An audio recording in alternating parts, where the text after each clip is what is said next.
Are you ready? I was born ready. Obviously, you're a little, aggravated by the line of questioning regarding Canelo. I don't want to touch this, dirty, so bad, I don't want to touch his name. I'm working on feeling the art of humbleness. Can you be with me? That's the reason why I'm crying, because I'm not that person no more. And I miss him. But sometimes I feel like a bitch. I don't want that person to come out, because when he comes out, hell is coming with him. And it's not funny at all. It must sound cool, like I'm a tough guy. It's just I hate that I'm scared. It would be awesome to, be being a great warrior, maybe with a Mexican. Let's go! Way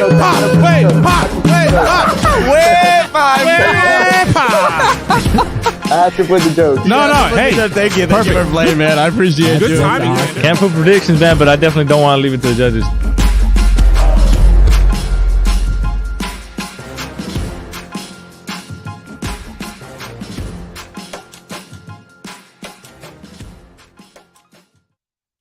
We are live, ladies and gentlemen, como siempre, aquí Long Lean Boxing EnVivo Podcast Manny, siempre en vivo, Marrero. Sean El Gringo Hicksa.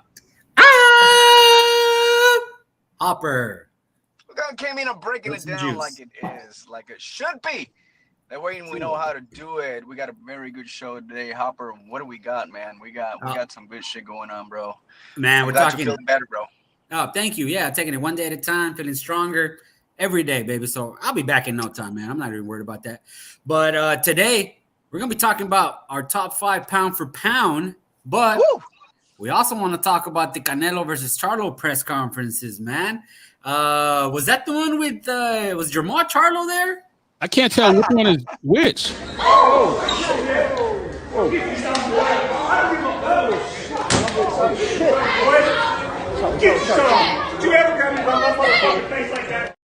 Okay, wait, hold on. What is the 5 fingers say to the face? What? Slap! Okay, so yeah, the one that didn't get slapped. Okay, so so Jamal Charlo wasn't there. Okay, we're not talking about that press conference. We're talking about the other twin, Jermell, who's fighting Canelo El Chingon, September 30th. And instant reactions on the press conferences. My instant reaction, I'm going to go ahead and say it. Everybody's giving Jermell Charlo crap. They're thinking, oh, he doesn't look confident, this and that, blah, blah, blah. And look, take it from me. I'm going to go ahead and say I'm not the biggest Charlo fan, both of them. I'll even say I don't really like the dudes, man. They're kind of obnoxious. I'm not the biggest Charlo fans.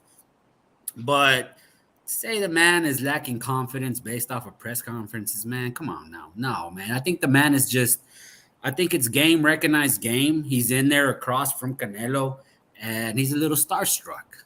I said this in one of the Standing 8 podcast. I said, I think it's just game recognized game. Kind of like I'm gonna draw a metaphor when a basketball metaphor in the NBA. When Luka first played LeBron, he was starstruck, right? That was just one of, it's a game recognized game, and he still went out and did his thing. I don't think he's lacking confidence. I just think the lights are a little brighter, and he's being respectful towards a GOAT, a Canelo, a legend, a legend, Hall of Famer. I don't care what the haters say, and he's thankful for the payday. He's thankful for the payday. He's not. And Jermell, if you watch some of the interviews that he's done lately, and Gringo, thank you for sending me those Breakfast Club interviews with Canelo and Jermell. I strongly recommend you guys checking those out. I think Jermell, at this point in his career, he's probably maturing a little bit. And that's my whole take from him, man. I'm not going to say the guy's lacking confidence just for showing respect. No, I'm not going to go that far and say that. No, not at all. I mean, he's shown different sides. If anything, I would say that he's definitely the most mentally unstable. Case in point, look at both Tony Harrison press conferences. And the second one, my goodness, you talk about drama. I watch that press conferences every even now with Castaño. He's consistently inconsistent. You never know what you're going to get. all over the place. Right. And then with Canelo, he's just he's a little starstruck, man. The lights are a little brighter, and probably another thing too. Remember when what happened to the last guy that kind of pissed Canelo off? Billy Joe Saunders got his face broken. So yeah, he was real polite, and we kind of joked about it.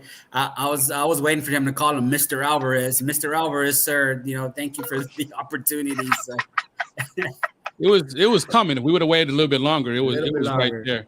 But yeah, I feel that's basically it. He was showing respect, and if anything, if you go back and look, he's always showed appreciation for Canelo as a fighter, and then he did recognize which we talked about that interview, which I encourage everybody to check out for both interviews with the Breakfast Club, for the Canelo one and the Charlo one, is where Charlo said that, and even during the press conference, he referred to Canelo as a future Hall of Famer, as a GOAT. That's not normal, all right? So there has to be some level of respect and, being awestruck, because other opponents, he doesn't respect them, at all. Not them, where they're from, anything about them. Even the guy that beat him, Tony Harrison, if anything, he lost more respect for him in the second fight leading up to that press conference. That press conference is gold. Right. So if anything, he took a step back and just kind of going into the moment. And he's, like you said, he's going for greatness. And in regards to what other people are saying and what he should do and inducting and all that, he said, hey, he saw an opportunity, and when Canelo calls, you answer. You answer right away on the first. You don't even let it ring once. Sir, yes, sir. Yes, sir. Yes, sir, Mr. Alvarez. I appreciate the opportunity. Vance Cummings, he said a little comment out there, breaking bats. Oh, yeah. Softball. Let's go, baby. Manny, you're a Canelo. I mean, I don't know. You're a Canelo hater, lover, something. I don't know where you're at sometimes, man. You're all over the place. What did you think about that?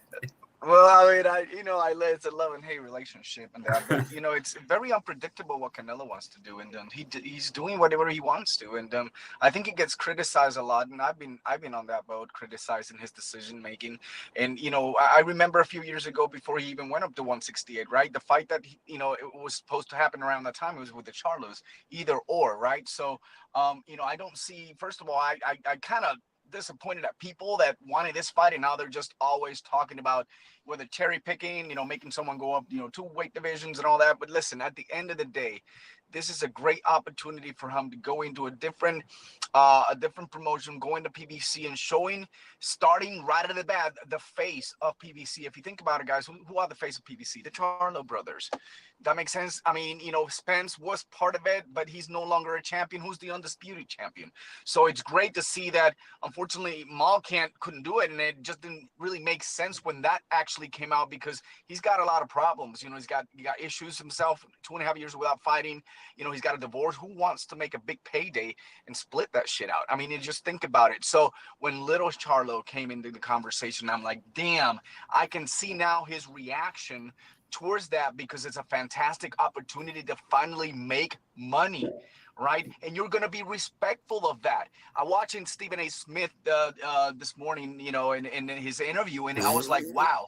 It is a different kind of Charlo. He's very respectful. He does believe he can really not take Canelo out, but he can perform and give a great show. And I'm like, where's the trash talking? What's going on with you guys? And I think it's more, yeah, you said it, maybe just in that spotlight he've always wanted to. But think about it. Was he going to make the money he's going to be making against Zoo, Fundora, any other 154 pounders? The only option would be if, which is probably most likely going to happen, because this is a win-win situation for Charlo, but Crawford moves up to 154, and then that's another big, huge spotlight, another big payday. But as of right now, he's like, man, I'm in the spotlight. I'm fighting the cash cow, one of the pound for pound, a top future Hall of Famer. This is a great opportunity for me to choke in myself, and I think he handled it well. I wasn't expecting any trash talking. I want to be able to see maybe later on as the fight approaches, maybe they're starting a little bit deep, because you know how it is. I don't know what's going on. Maybe he's taking his meds or whatever it is. But right now, it might not be bringing attention, because Canelo don't need to bring attention. They don't need the attention. Nope. Trash talking, but I can see later on down the stretch, there's something's going to be thrown out there. Oh yeah, it'll come. Fight week. It's coming. No, definitely. I mean, that's, again, at the end of the day, they're prize fighters are trying to sell a fight. So Warriors. Canelo can sell a fight just by showing up. No matter. He can fight Manny, and I would pay double for that. Yeah, right. I would definitely pay for that. So I'm good with that. It won't So retire. the thing is, if they feel they have to kind of shift things and they get, hungry and cutting weight and those things like that, that's going to bring out. It's coming. Yeah. Once fight week comes, especially what have we learned going to these weigh-ins?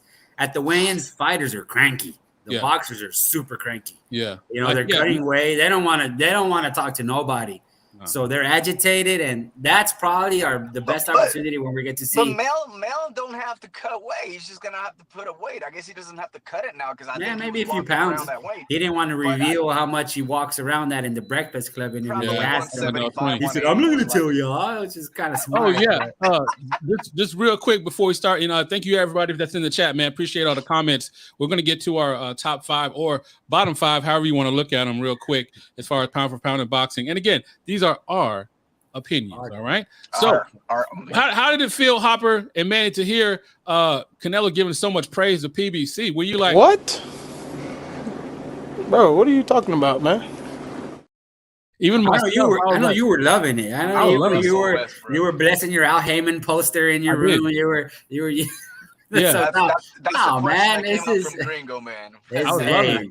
I was like, this is amazing. Wherever Canelo goes, I follow. So that's just how simple as that. I was like, man, my dreams are being answered. If you listen, hell. Up the PBC, and he did. He did. Canelo gave his blessing. We got a Canelo blessing in the house. Hey, if Canelo's cool with it, I'm cool with it. Yeah, definitely. Who else besides B-Ball? Which I don't know. I don't have pure evidence, but I think from my point of view, I think his camp really sat down with them and said, listen, the Vibal rematch right now is not what you want. He'll want it eventually, but it's not the roadmap that we need to go with you. There's a lot of stuff. There's no one else right now. There was $100 million contract from the PBC, and then whatever. Exactly, and now you go to a different promoter, and then now you have an opportunity to fight their top guys, their champions, which eventually we know, guys, is going to be Benavidez is going to be in the mix as well, right? So these are some of the things that I'm pretty excited about, the unknown of what Canelo wants to do. But at the end of the day, I don't know what's so much hate because there's good fights that he wants to fight. He goes to different promoter. He wants to take over. You don't know why there's so much hate. He's Canelo. Yeah. Yeah. Definitely. You know what? David Benavidez said he's going to be David Benavidez said he's going to be at 168 for 3 more fights. Read into that, whatever you may be. You never know. But you know what? Even Charlo's tired of hearing about Charlo. Let's go ahead and get to this comment real quick. So Remy says, shout out to Remy. Well, Canelo has been the Showtime since the early 20s. Yeah, he's been there for a while, man. Good point. Yeah, he's Canelo goes everywhere. Whoever has the payday, whoever has the money for him. Payday, you want payday? I know that. Hey, and then shout out to Canelo, man. His English has improved dramatically. If you watch the press conferences, you watch the Breakfast Club interviews, he's very well spoken, very professional. Why not? Yeah, he doesn't even want his interpreter anymore. So let me get to this comment. You don't need him, man. That guy can't interpret anything, anyways. When I know he's messing up, then I know he's bad. So Larry Leaston, shout out to you, man. Thank you so much for tuning in. You agree with Manny. It's like with Floyd, it's like nothing is never enough.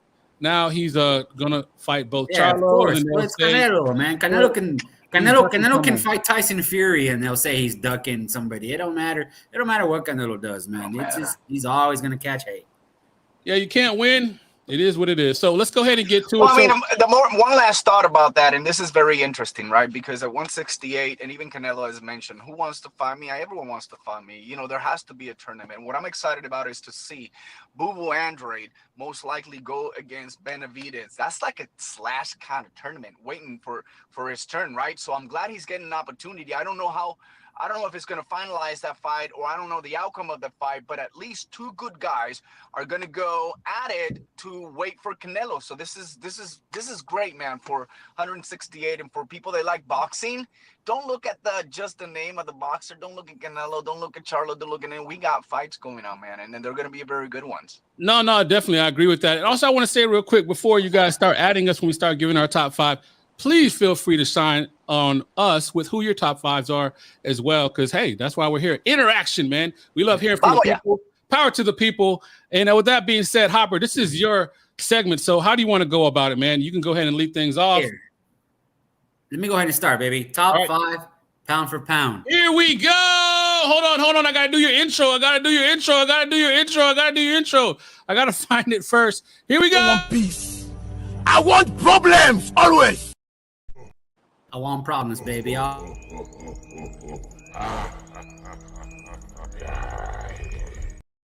right, Hopper. Let me take a little sip of this Modelo. This top 5 pound for pound is brought to you by Modelo. It's not really, but it should be. Maybe one day. Okay, so top 5 pound for pound. Number 5. I have the guy that's going to be fighting Canelo, Jermell Charlo. He's always disrespected when it comes to the pound for pound list. He's undisputed at 154 pounds. I've always thought he was the better twin. People don't like his attitude or demeanor, but honestly, I mean, I think that's the way you gotta kind of carry yourself in a gladiator sport. He chooses swag. You carry yourself however you want. He chooses swag, and there's nothing wrong with that. You do you, Jermell Charlo. I have him at number 5. All right, next up. Number 4. This is another guy who's always often overlooked, and when it comes to these pound for pound lists, Alexander Usyk. You know, put some respect on this man's name, man. He's often overlooked. He conquered the cruiserweight division via the WBSS tournament, moved up, schooled Anthony Joshua twice. Tyson Fury dragged his feet and wanted no part of him. Dark sauce. Usyk is sitting comfortably at number 4. I love it. Número 3. Lo voy a decir en español para que entienda toda la raza. No, please don't. Canelo Alvarez. I mean, not much needs to be said about El Chingon, the face of boxing. It seems to be the only person that can turn Jermell Charlo into a respectful, proper gentleman. Honestly, he can still be number 1 just based on his merits alone. The run at 168 pounds, beating undefeated champion after another. That's what we beg boxers to do, to fight champions, unified, undisputed. You know, he could be number 1, but I chose others to let them have their time in the sun. You just got to be objective. Say how it is, Popper. Number 2, El Cucuy, the monster, Naoya Inoue. This little one, man. This little guy's impressive, man. This moved up a division, handled the unified champ the way he did in his first fight. Man, that's unheard of. He made Stephen Fulton look ordinary, and he had him shook. Just as soon as he tasted that power, Stephen Fulton wanted no part of it. The monster, I have him at number 2. Number 1, come on. You guys know where I'm going with number 1. He caught a big fish July 29th. I'm going with Terrence Bud Crawford. Number 1, pound for pound. Dismantled Spence Jr. We waited 5 years for that fight. Nobody in or around his weight is going to beat him. Nobody in or around the division is beating Terrence Crawford. At 147, 154, even if he fights Jermell, I'm still picking Bud. Like, how can you pick against Terrence Bud Crawford, man? The guy's just he's a generational talent. We've said it for years. He's a great boxer. Number 1, hey, enjoy your time. Terrence Crawford, is your time right now, brother. Saludos! Gracias a todos! Viva México, cabrones! Even though, yeah, man, that felt really good. You know, that was a hell of a list. And shout out to Larry. Let me go ahead and give Larry's list. Larry's in the house over there, Larry. Man, props to you, brother. All right, so number 1, he has Bud. Number 2, Canelo moves to number 1 if he beats Jermell. Nice. Number 3, so we kind of had like the same fighters, just number in different 4, rankings. Inoue. And then 3 or 4 if he beats Topless. All right? Mm-hmm. That's it. Obviously, Hopper approves. Man, he's being quiet. I think Remy has Bivol in the top 5. Wait, hold on. He has Bivol number 5. I'm sorry. I didn't mean to miss that, Larry. Not bad. All right, so Remy! I'll put Jermell. All right, sorry for the extra yell for no reason, Remy. But anyway, he has number 1, Crawford. Number 2, Inoue. Usyk, number 3, Bivol, number 4. And number 5, Cinco, Canelo. All right, so thank you very much. I'm going to go ahead and do mine real quick so you guys can forget it and not at me, all right? Because I have a family, I have kids, and I don't want any violence towards me, okay? All right, so number 1, Al Heyman. Can we please? No, thank you. Thank you, guys. Thank you, Remy. Thank you, Larry. All right, so for number 5, I have Dimitri Bivol. I feel like, honestly, with all due respect to my brother Hopper, I feel that he could beat Canelo at 75 and 168. I think he's that good. Yep, I said it. I Insert said it. Russell Westbrook meme, Jeff, please. What is you saying, dog? Oh man. I tried to hurry put it in there, but it is what it. What? I went there. What? All right. So number 4, I have Shakur Stevenson. I feel like pretty much anywhere around that weight class, I feel like he can beat and dominate anybody. I feel like champion talent, okay, and he has potential. I think actually out of everybody on the list, I think he has a higher ceiling because he is so young and talented, and onward and upward to the top.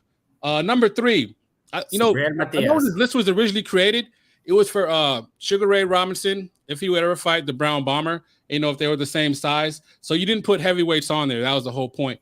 That's why I think Alexander Usyk personifies why you should, because he's really an undersized heavyweight during the era of big ass giants. He's in the land of the giants and he's slaying them. And I do feel, despite I know my brother Manny does not like when I say that, but I do feel he would fight the running Fury and he would defeat him. So I have Alexander Usyk at number 3.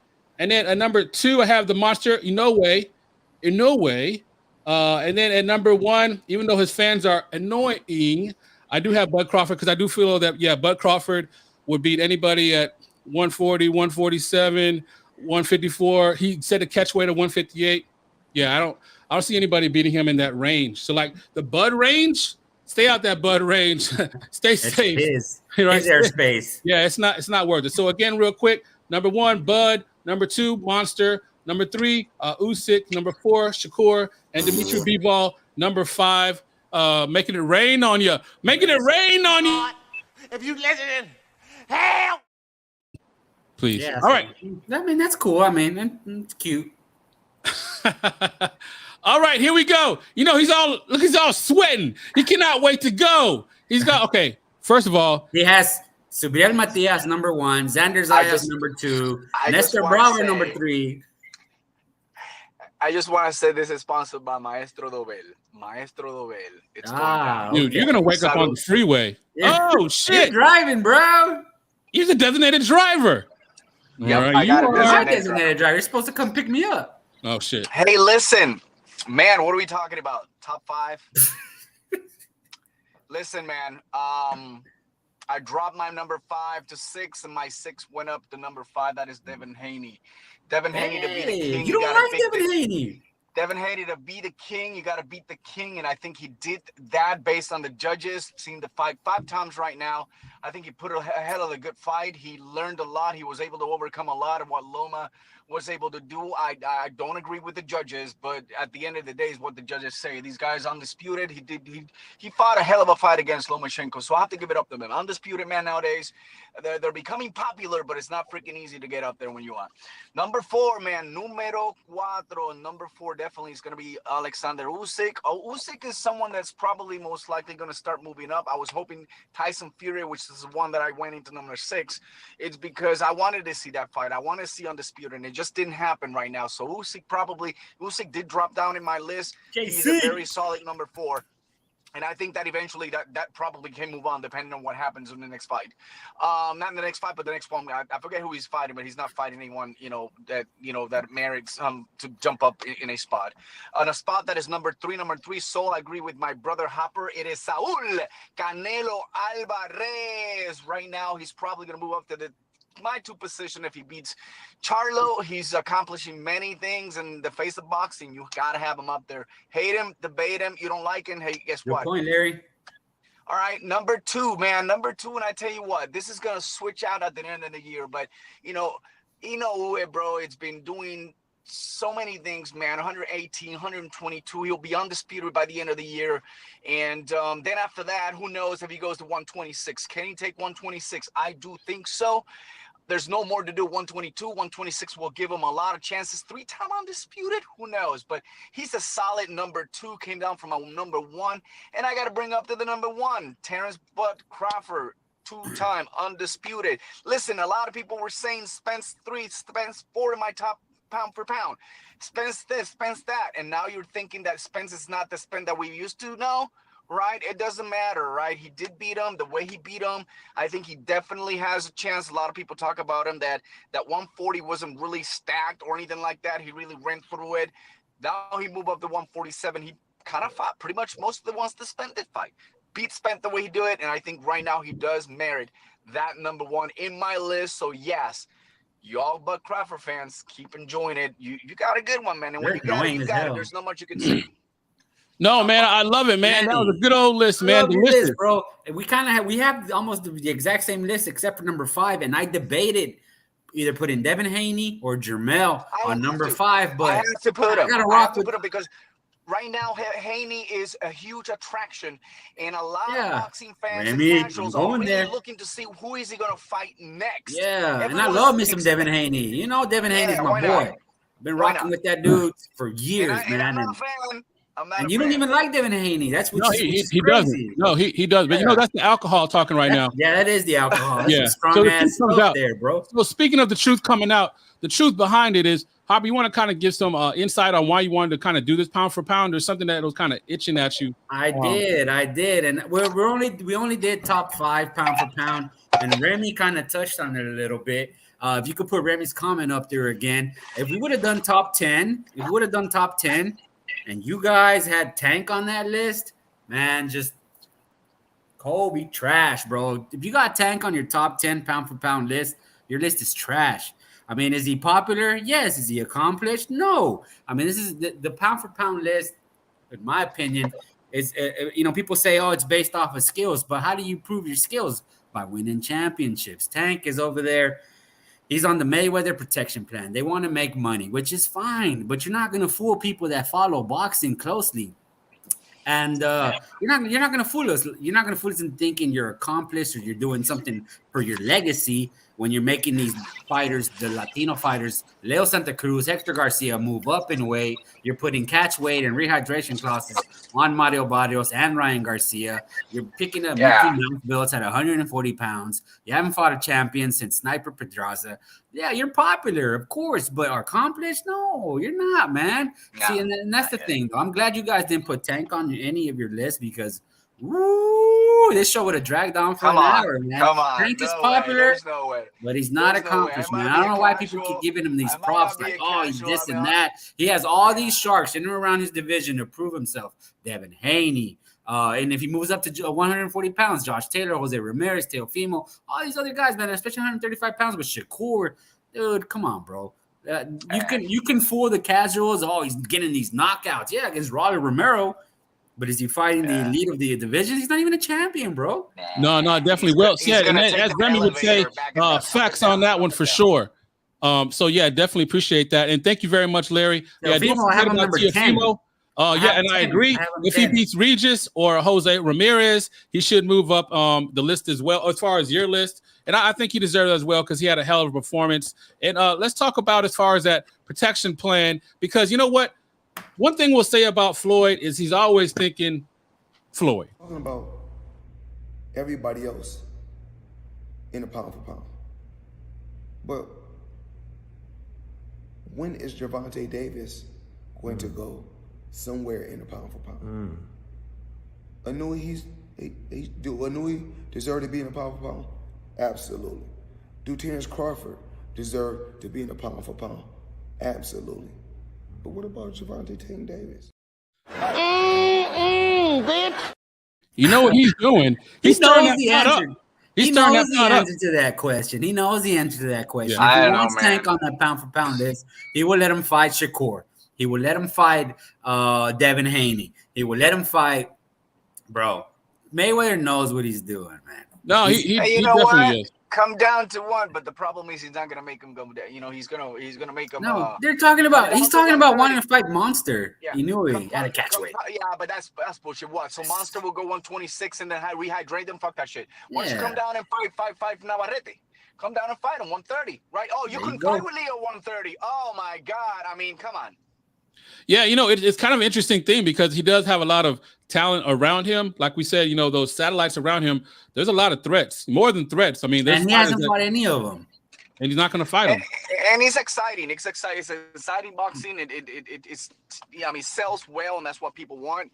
That's what they want. But at the end of the day, is people are going to get tired of that. And no, they definitely are. Want to see them fight good fights with good fighters. No, yeah, right. yeah. But elevator style, up and down. I'm doing this bullshit clause that secondary Mickey Mouse belt. It's dangerous, bro. These fighters can really get hurt by this dehydration clause.